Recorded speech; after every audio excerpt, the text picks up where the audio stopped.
Bismillahirrahmanirrahim. Ayyuhal mustami'un al-kiram, ayyuhal asdiqa al-ahibba. Assalamualaikum warahmatullahi wabarakatuh.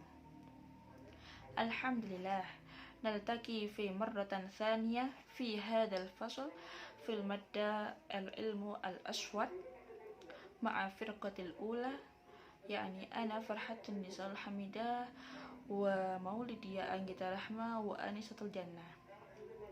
نحن من الفرقات الأولى سنبين لكم عن الموضوع الأولى يعني تعريف الصوت وتعريف اللغة. بسم الله الرحمن الرحيم. تعريف الصوت. الصوت في اللغة الأثر المسموع الذي يحدث كالتوجيه للمتوجات الناشئة بسبب اهتزاز جسمنا. Suara atau bunyi dalam bahasa Iloa itu ada beberapa pendapat. Pendapat yang pertama yakni al-athar atau bekas yang bisa didengar yang terjadi pada arah gelombang yang diciptakan oleh getaran suatu benda. Jadi menurut pendapat yang utama, suara itu adalah sesuatu yang bisa didengar, yang sesuatu yang bisa didengar itu terjadi karena adanya getaran arah gelombang yang diciptakan oleh getaran suatu benda. ثم اسمه يشير إلى كل شيء ناطق من الطير والبهائم والناس فيقال صوت البشر وصوت البعير. Kemudian yang pendapat yang kedua itu adalah segala sesuatu yang bisa berbicara, baik itu dari kalangan burung, dari kalangan hewan, dan juga manusia. Fayaqulu sautul bashar, dan maka disebutkan ada suara manusia, dan juga ada suara unta, ada suara burung, dan lain-lain. Summa wasautu fil lughatil arabiyyah yani kullu ma yakiru fi ulumi sami'aini fayaqulu sami'tu sautan Muhammadan. Nah, suara dalam bahasa Arab itu adalah sesuatu yang terdengar oleh dua orang pendengar. Maksudnya si pengeluar suara atau si pembicara itu bisa mendengar apa yang dibicarakan, dan si pendengar tersebut juga bisa mendengarkan apa yang dibicarakan. Nah, sesuatu yang bisa terdengar itu adalah suara. Nah, bisa kita ambil kesimpulan bahwasanya as-saut fil lugha dia asy-syai' kullu syai' al-masmu', segala sesuatu yang bisa didengar.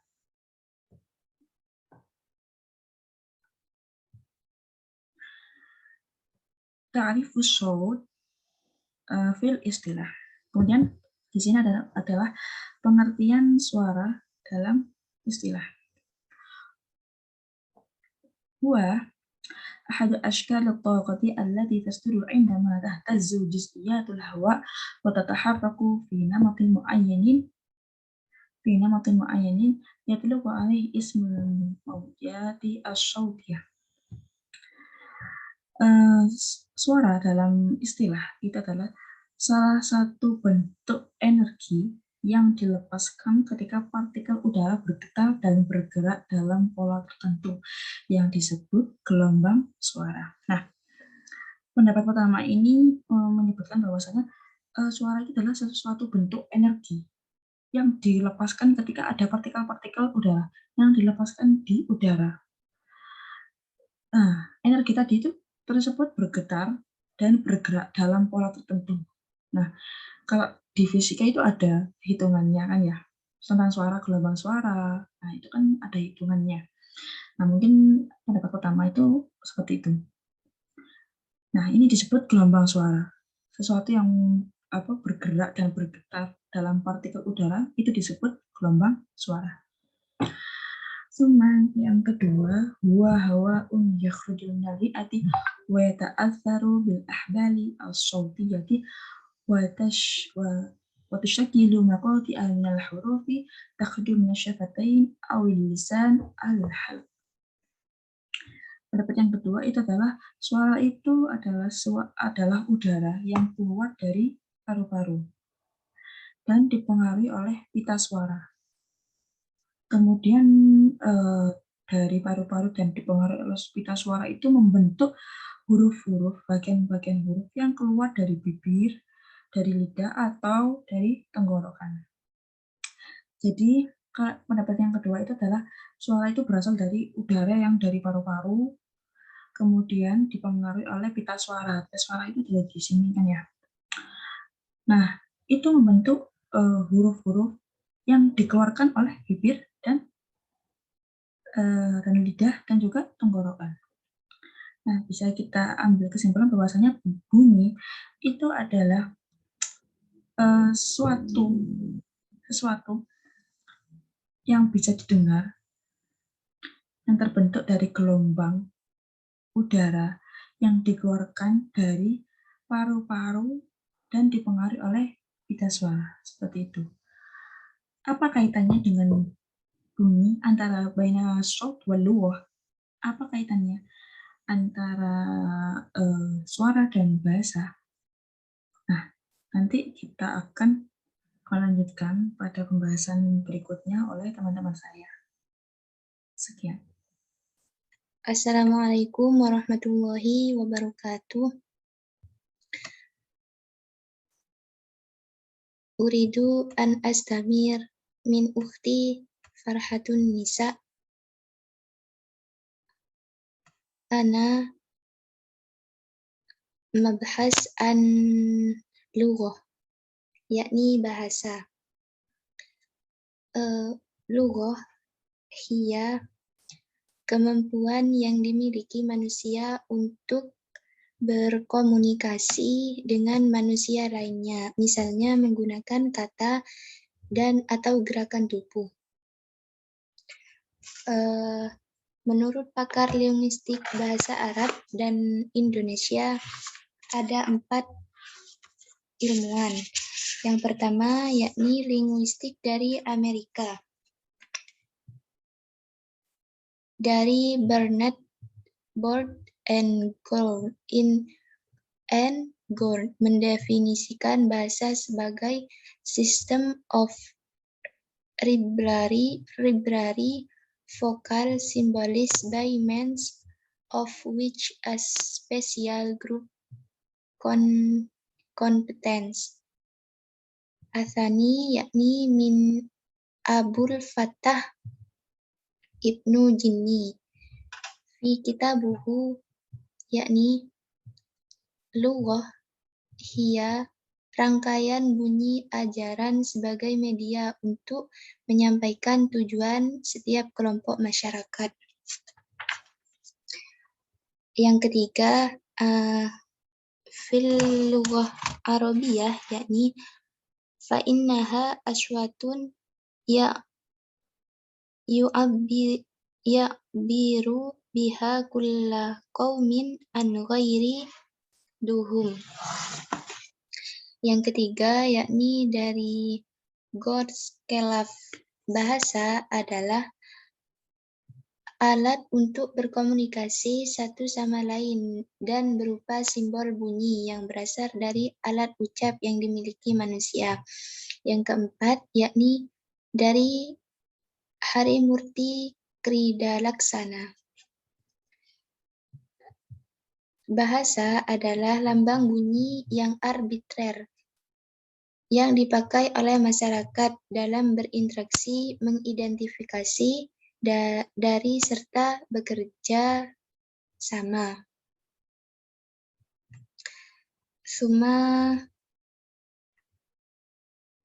Hakikat bahasa sebagai bunyi. Bahasa merupakan salah satu ciri perbedaan manusia dengan makhluk lain, seperti binatang dan tumbuh-tumbuhan. Oleh karena itu, manusia dalam tradisi bahasa Arab disebut hayawan nathik, bermakna hayawan binatang allati tastati'u takallam misluda. Bahasa manusia dalam berkomunikasi tidak selalu berupa bunyi, melainkan dalam bentuk isyarat, gerakan tubuh, berupa tulisan, gambaran, dan lain-lain.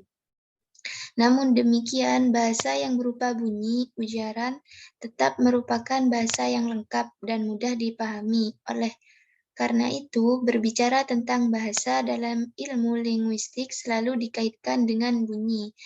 Lambang selain bunyi merupakan bentuk dari sistem bunyi, tetapi tidak mengganti posisi bunyi sebagai lambang universal. Karena salah satu cabang ilmu yang mempelajari bahasa adalah ilmu bunyi yang disebut dengan fonologi. Yumkin hadza minni idza wajadtu khoto afwan minni. Suma tastamiru ila ukhti Lydia. Syukron.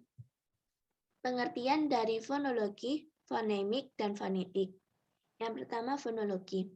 Fonologi adalah istilah yang digunakan untuk mempelajari bunyi ujaran yang digunakan dalam bahasa tertentu. Dalam kata lain, fonologi adalah ilmu tentang klasifikasi bunyi dalam sistem bahasa. Misalnya, jika ditinjau secara fonologis, dalam bahasa Arab tidak ada kata yang diawali dengan konsonan rangkap. Dalam bahasa Arab dikenal adanya geminasi atau syiddah Arab, merupakan fonem yang membedakan makna. Misalnya kata kasaro yang berarti pecah. Jika fonem sin disyiddah menjadi kasaro, maka artinya menjadi memecah. Fonemik adalah ilmu bahasa yang membahas bunyi-bunyi bahasa yang berfungsi sebagai pembeda makna. Misalnya dalam bahasa Arab, huruf sin dan huruf shad adalah dua fonem yang berbeda. Contohnya, saroh yang berarti berjalan, beda dengan soroh yang berarti menjadi. Yang ketiga, fonetik. Fonetik adalah istilah untuk deskripsi dan klasifikasi bunyi ujaran. Khususnya, bagaimana bunyi itu dihasilkan, ditransmisikan, atau dikirim dari pembicara kepada pendengar, dan diterima atau didengarkan. Selanjutnya, fonetik itu dibagi menjadi 3 cabang, yaitu yang pertama, fonetik artikulatoris, atau dalam bahasa Arab disebut dengan ilmul aswad an-natqi. Fonetik ini mempelajari tentang bagaimana bunyi itu dihasilkan, alat ucap mana saja yang berperan saat pengucapan, dan bagaimana sifat bunyi itu, serta bagaimana cara pengucapan bunyi tersebut. Yang kedua, fonetik akustik, atau biasa dalam bahasa Arab disebut ilmu aswad al-akustik. Fonetik akustik ini mempelajari bunyi bahasa sebagai fisik yang berupa gelombang bunyi. Yang ketiga, fonetik auditoris atau ilmu aswad as-sam'i. Cabang fonetik ini mempelajari bunyi bahasa sebagai sesuatu yang diterima oleh pendengar.